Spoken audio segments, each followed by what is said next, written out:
झूठ और भ्रम की राजनीति से भी जब विपक्ष नरेंद्र मोदी को तीसरी बार प्रधानमंत्री बनने से नहीं रोक पाया, तो अब उसका सारा फोकस सारे 3-5 करके सरकार गिराने पर है कि कुछ भी 3-5 करो लेकिन सरकार गिरा दो, नरेंद्र मोदी को किसी तरह से कमजोर कर दो। और इसलिए नरेंद्र मोदी की सरकार तो उनके निशाने पर है ही, अब यूपी की योगी सरकार को भी गिरा देने के मॉनसून ऑफर निकाले जा रहे हैं। इतना ही नहीं, बीजेपी ने तो आज कुछ ऐसे सवाल पूछ दिए जिसके बाद प्रधानमंत्री नरेंद्र मोदी की जान क्या खतरे में है, इस बात का भी सवाल चर्चा का विषय बन गया। क्या मोदी पर भी ट्रंप की तरह कोई हमला हो सकता है क्या? ये बातें होने लगी हैं। आज आपको विस्तार से एक एक चीज बताऊंगा, यह भी दिखाऊंगा कि आज नरेंद्र मोदी ने कैसे वो काम किया कि बीजेपी में नया जोश आया है।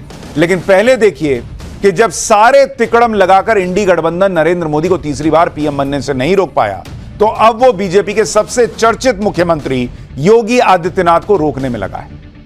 जैसे मोदी को रोकने के लिए इंडी गठबंधन ने ऑपरेशन एनडीए चलाया, वैसे ही यूपी में योगी के खिलाफ ऑपरेशन मॉनसून चलाया जा रहा है।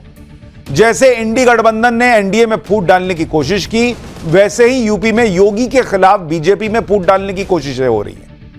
जैसे इंडी गठबंधन ने मोदी को रोकने के लिए नीतीश और नायडू को भर भर कर ऑफर दिए, वैसे ही अब इंडी गठबंधन योगी के खिलाफ मॉनसून ऑफर लेकर आया है।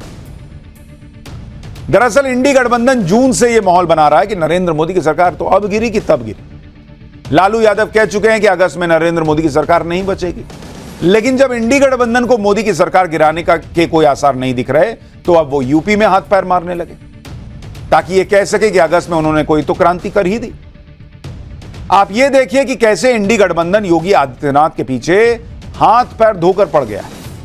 जब इंडी गठबंधन को यह समझ आ गया कि भाई नरेंद्र मोदी का योगी आदित्यनाथ पर भरोसा कायम है और उनकी कुर्सी को कोई खतरा नहीं है। भाई अभी कल तक तो यही कह रहे थे कि मोदी योगी को हटाने वाले हैं, मोदी योगी को हटाने वाले हैं, यही नैरेटिव चल रहा था। जब समझ में आ गया कि मोदी तो योगी को हटाने वाले नहीं है, जो बात हम पाठशाला में कब से कह रहे हैं, तो फिर इंडी गठबंधन अब योगी आदित्यनाथ के खिलाफ नया पैंतरा लेकर आया।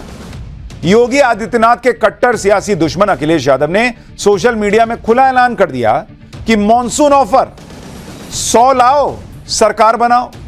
यानी अखिलेश यादव ने इशारों में कह दिया कि बीजेपी में योगी आदित्यनाथ से नाराज जो कथित गुट है वो बीजेपी से अलग हो जाए और समाजवादी पार्टी के समर्थन से सरकार बना ले। यानी अखिलेश यादव खुल्लम खुल्ला डंके की चोट पर योगी की सरकार को तोड़ने के लिए सियासी ऑफर बांट रहे हैं, खुले में दे रहे हैं बॉस, और उसे मॉनसून ऑफर का नाम दे रहे हैं। अब आप सोचिए, ये वही इंडी गठबंधन है जो दिन रात नरेंद्र मोदी के खिलाफ संविधान का एजेंडा चलाता है, खुद को संविधान का सबसे बड़ा रक्षक बताता है, और उसी के नेता एक चुनी हुई सरकार को खुलेआम गिराने के लिए जोड़ तोड़ की राजनीति करने के ऑफर दे रहे हैं, मॉनसून ऑफर दे रहे हैं। और फिर ये लोग कहते हैं कि मोदी राज में संविधान खतरे में। ये खुल्लम खुल्ला करें तो ठीक, ये विधायक तोड़ने की बात करें, मॉनसून ऑफर बताएं तो ठीक, वहां बीआरएस के विधायक सांसद तोड़ ले, कांग्रेस अपने में मिला ले तो ठीक। इनका वॉशिंग मशीन नहीं कहलाएगा, इनके ऑफर नहीं कहलाएंगे, सब संविधान के दायरे में हो रहा है। मतलब अपने फायदे के लिए संविधान की धज्जियां आप उड़ाएं और दोष नरेंद्र मोदी पर लगाएं। और अखिलेश यादव के इस ऑफर पर उनके परम मित्र राहुल गांधी एकदम चुप हैं, जबकि यही राहुल गांधी बीजेपी पर आरोप लगाते हैं कि वो ऑपरेशन लोटस चलाकर उनके नेताओं को तोड़ती है। लोकसभा चुनाव में तो कांग्रेस ने अपने मैनिफेस्टो में वादा किया था कि वो दल बदल कानून में संशोधन करेगी, लेकिन अब राहुल गांधी को अखिलेश यादव के इस मॉनसून ऑफर में कोई जोड़ तोड़ की राजनीति नहीं दिखती।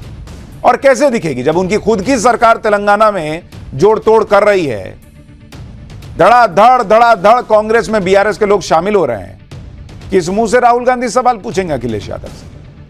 अखिलेश यादव ने अपने सोशल मीडिया पोस्ट में किसी का नाम तो नहीं लिखा, लेकिन यह माना जा रहा है कि अखिलेश यादव का यह ऑफर सीधे यूपी के डिप्टी सीएम केशव प्रसाद मौर्य के लिए, जिसे लेकर इंडी गठबंधन यही दावा कर रहा है कि केशव प्रसाद मौर्य योगी आदित्यनाथ से नाराज चल रहे हैं। केशव प्रसाद मौर्य यूपी में बीजेपी के बड़े ओबीसी चेहरा है। अखिलेश यादव भी पिछड़ों की राजनीति करते हैं। यूपी में ओबीसी 40% से ज्यादा है। अखिलेश यादव कल तक केशव प्रसाद मौर्य पर तंज कर रहे थे, बिना नाम लिए उनके लिए लौट कर बुद्धू घर को आए जैसे शब्द लिख रहे थे। आज योगी आदित्यनाथ के विरोध के चक्कर में केशव प्रसाद मौर्य को मॉनसून ऑफर दे रहे हैं। समाजवादी पार्टी के लोग कह रहे हैं कि केशव प्रसाद मौर्य का बीजेपी में अपमान हो रहा है।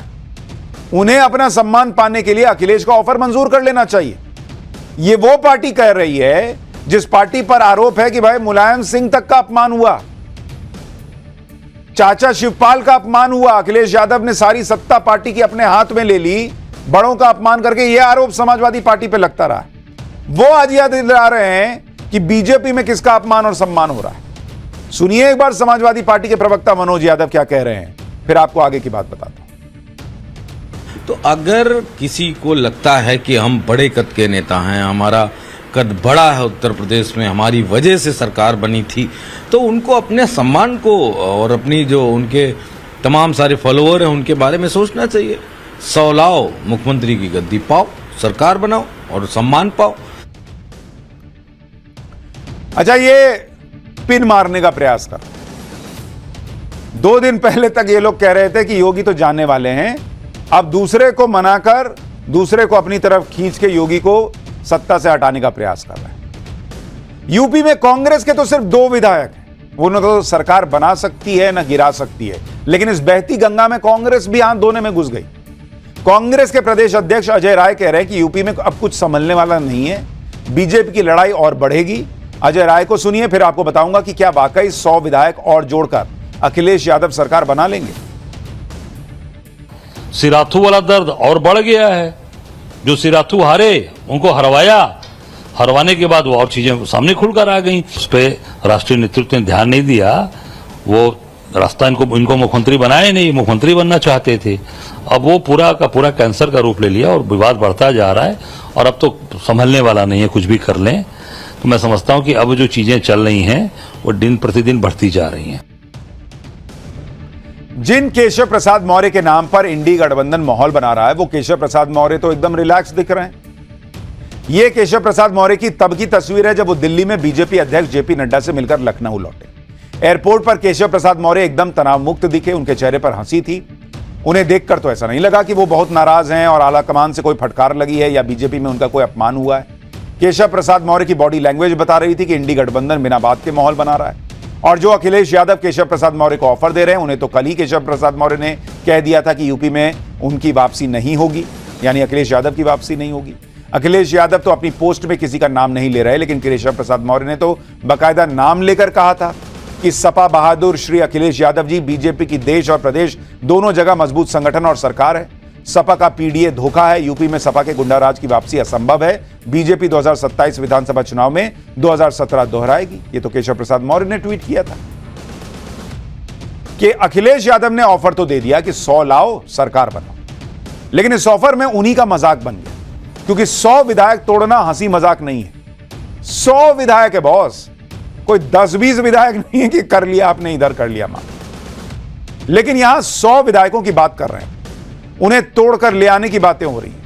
यह कोई सामान्य समझ वाला व्यक्ति भी बता देगा कि यह नॉन सीरियस बात है। फिर भी जहां तक आंकड़ों की बात है तो यह भी देख लेते हैं कि अखिलेश यादव के मॉनसून ऑफर में कितना दम है और यूपी विधानसभा का इस वक्त का गणित क्या कहता है।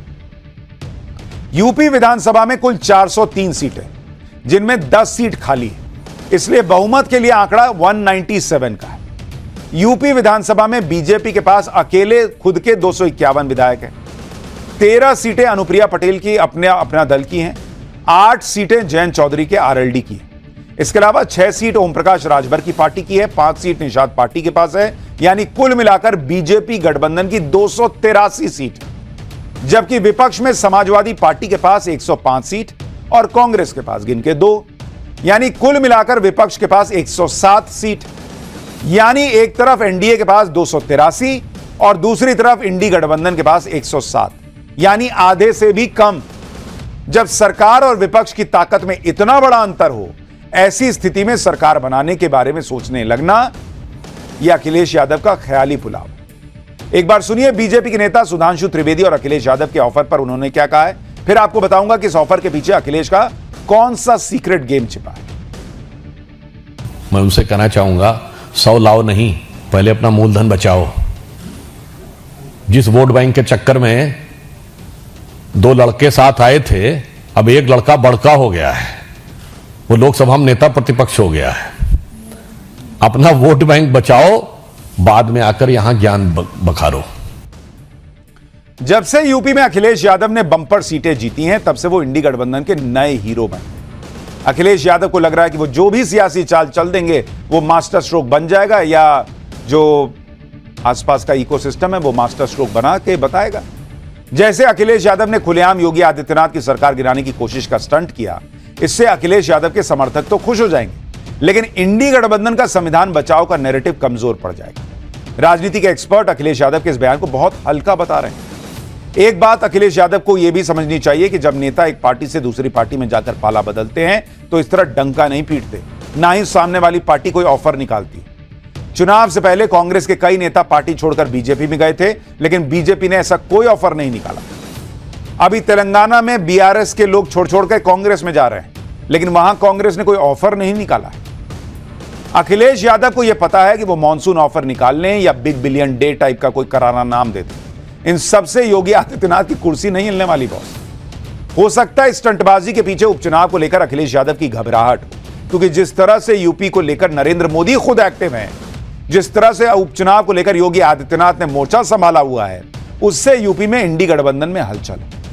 उपचुनाव के लिए योगी आदित्यनाथ को फ्री हैंड मिला हुआ है, वो अपनी टीम चुन रहे हैं और 10 की 10 सीटें जीतने का टारगेट लेके चल रहे हैं। इन सबसे अखिलेश यादव और इंडी गठबंधन के कैंप में खलबली मचना तय है, और शायद इसलिए अब ऐसी खबरें आ रही हैं कि यूपी का उपचुनाव भी कांग्रेस और समाजवादी पार्टी मिलकर लड़ेगी। सूत्रों के हवाले से खबर यह आ रही है कि समाजवादी पार्टी 7 सीट पर और कांग्रेस 3 सीट पर उपचुनाव लड़ेगी। हालांकि उपचुनाव की 10 में से एक भी सीट कांग्रेस के पास नहीं है, लेकिन यहां 7-3 का खेला होगा, ऐसा सूत्र दावा कर रहे हैं। 21 जुलाई को कांग्रेस ने लखनऊ में उन जिला अध्यक्षों की बैठक बुलाई जिनके जिलों में विधानसभा चुनाव होने, यानी ये सारी सियासी स्टंटबाजी के पीछे यूपी का उपचुनाव है, जिसे जीतकर इंडी गठबंधन लोकसभा चुनाव में मिली हार के दर्द को कुछ कम करना चाहे। लोकसभा चुनाव में तो इंडी गठबंधन नरेंद्र मोदी को सियासी लड़ाई में नहीं हरा पाया, लेकिन क्या नरेंद्र मोदी के खिलाफ इस लड़ाई को कई नेता अब इतना पर्सनल ले जा चुके हैं कि जाने अनजाने नरेंद्र मोदी की जान को खतरे में डाल रहे हैं? क्या नरेंद्र मोदी पर ट्रंप जैसे हमले की स्क्रिप्ट लिखी जा रही है? यह पूरी खबर आपको बताने वाला हूं, उससे पहले नरेंद्र मोदी की अभी अभी जो ताजा तस्वीरें आई हैं वो आपको दिखा देता हूं। नरेंद्र मोदी आज बीजेपी दफ्तर में कार्यकर्ताओं से मिले हैं। वैसे तो प्रधानमंत्री मोदी बीजेपी कार्यकर्ताओं से मिलते रहते हैं, लेकिन यह बैठक बहुत खास है, क्योंकि यह मुलाकात ऐसे वक्त में हो रही है जब लोकसभा चुनाव को लेकर समीक्षा में यह बातें निकल कर आई हैं कि कई राज्यों में बीजेपी कार्यकर्ता निराश था, वो वोटर को बूथ तक नहीं लेकर आया, वो चुनाव में सक्रिय नहीं हुआ। और हमने आपको कल ही बताया था कि लोकसभा चुनाव को लेकर मिल रहे फीडबैक के आधार पर नरेंद्र मोदी अब खुद एक्टिव हो गए, खुद सारी रिपोर्ट ले रहे हैं। खुद यूपी अध्यक्ष से उन्होंने मुलाकात की थी घंटे भर, कल अमित शाह से उनकी 2 घंटे मुलाकात चली, और आज कार्यकर्ताओं से मिलकर नरेंद्र मोदी ने बीजेपी में नया जोश भरने की कोशिश की। नरेंद्र मोदी ने मैसेज दिया कि जो जो कमी उन्हें दिख रही है उसे वो ठीक करने में लगे हैं, कार्यकर्ताओं को निराश होने की कोई जरूरत नहीं। अच्छा, पहले एक दौर था कि नरेंद्र मोदी जो है वो लगातार, कहा जाता था कि रात में कार्यकर्ताओं से, नेताओं से बैठ के फोन पे बात करते थे, फीडबैक लेते थे। फिर काम की व्यस्तता वगैरह वगैरह की वजह से ये थोड़ा कम हुआ, लेकिन अब शायद वो चीजें दोबारा से होने वाली।